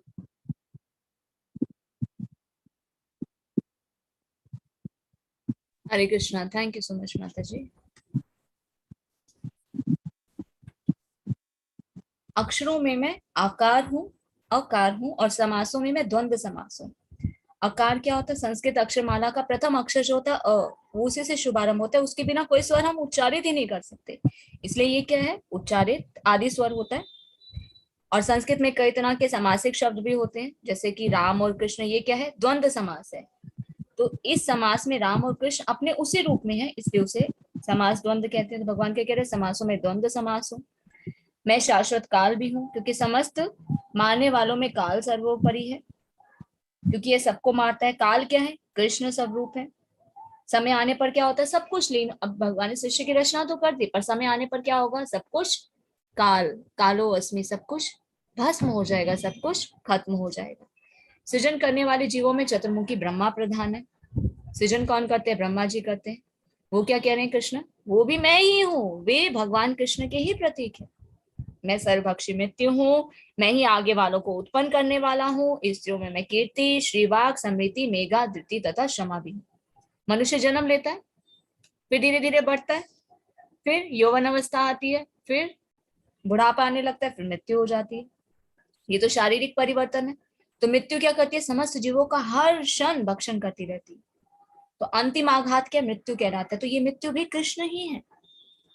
जहां तक हमारा विकास का संबंध है कि हम जन्म लेते हैं, बढ़ते हैं, कुछ साल तक इस संसार में रहते हैं, फिर संतान उत्पन्न करते हैं, फिर क्षीण होते हैं, बूढ़े हो जाते हैं, अंत में समाप्त हो जाते हैं। तो 6 परिवर्तनों में पहला जो है गर्भ से मुक्ति, और यह कृष्ण है। प्रथम उत्पत्ति भी भावी कार्यों का शुभारंभ है। हमें जन्म मिला है मनुष्य का, तो हमें क्या करना है? इस जीवन को सफल बनाना है।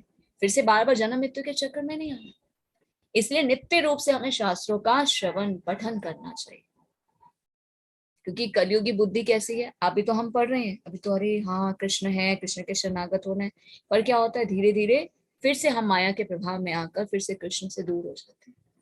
तो नित्य रूप से अगर हम श्रवण और कीर्तन करेंगे तो हम ये जान पाएंगे कि कृष्ण कौन है, हमारा कृष्ण से क्या संबंध है और हमारे जीवन का उद्देश्य क्या है। ये मानव जीवन हमें मिला है, बहुत ही मुश्किल से मिला है, हम भाग्यवान जीव हैं। तो give only this life to Krishna. पता नहीं कितने जीवन हम ऐसे ही व्यर्थ गवा के आ चुके हैं, नाना प्रकार की योनियों में हम ट्रेवल कर रहे हैं, पर हमें इस जीवन को कृष्ण को समर्पित करना। कैसे करेंगे? कृष्ण के शरणागत कैसे होंगे? भक्ति के द्वारा। भक्ति का अर्थ क्या है? Devotional service, loving devotional service. श्रवणम कीर्तनम विष्णु स्मरणम, अपने इंद्रियों को, अपने मन को भगवान की सेवा में लगाए। तो इस प्रकार हम कृष्ण के शरणागत होकर कृष्ण के प्रेम को प्राप्त करके अपने जीवन के इस उद्देश्य को हम पूरा कर सकते हैं। हमारे आचार्य क्या कहते हैं? हमारे गुरु महाराज हमेशा ये बोलते थे, give only this life to Krishna. ये मत सोचिए कि हमें फिर से चांस मिलेगा, कुछ नहीं पता कि नेक्स्ट लाइफ हमें कौन सी मिलेगी। Give only this life to Krishna. क्योंकि श्रील प्रभुपाद से जब हिज होलनेस भक्ति चारू महाराज ने पूछा कि मेरे जीवन का उद्देश्य क्या है, गुरु महाराज मुझे बताइए कि मुझे क्या करना है, इस जीवन को मैं किस तरह से लूं। तो श्रील प्रभुपाद ने एक ही लाइन बोली, give only this life to Krishna. और वही हमारे गुरु महाराज आगे अपने डिसाइपल्स को भी और प्रचार में भी सिर्फ यही लाइन बोलते थे, give only this life to Krishna. हमें ये जीवन मिला है, मनुष्य होनी मिली है, भक्ति मिली है, कृष्ण को जानते हैं, भक्तों का संग मिला है, तो हमें अपने जीवन का सही उपयोग करना है। तो बिना समय व्यर्थ गवाए अपने मन को, अपने इंद्रियों को भगवान की सेवा में लगाइए, श्रवण और कीर्तन में लगाइए और अपने इस जीवन को सफल बनाइए। हरे कृष्णा, दंडवत प्रणाम आप सभी को। तो ये चैप्टर अभी तो कंप्लीट नहीं हो पाएगा, नेक्स्ट क्लास में हम इसे कंप्लीट करेंगे। और आज आप लोगों को असाइनमेंट्स भी हम ग्रुप में दे देंगे, तो 2 असाइनमेंट्स आपके पास समय जिस तरह से निकले बीच में उस असाइनमेंट्स को कंप्लीट करने का प्रयास करें। हनी प्रभु जी ने चैट बॉक्स में अटेंडेंस का लिंक दिया है, आप सभी से रिक्वेस्ट है अपनी अटेंडेंस को फिल करके ही लीव करें। और गीता माता जी क्लास में नहीं आ रहे हैं, मैंने देखा व्हाट्सएप ग्रुप में तो वो एक्टिव हैं, तो पता कीजिए उनसे कि वो क्लास काफी टाइम से अटेंड नहीं कर रहे हैं। तो ग्रुप लीडर्स ध्यान रखें कि जो डिवोटीज नहीं आ रहे हैं उनसे कांटेक्ट करें कि वो क्यों नहीं आ रहे, इस तरह से उनकी अटेंडेंस भी फिर रह जाएगी तो बाद में उन लोग को प्रॉब्लम होगा।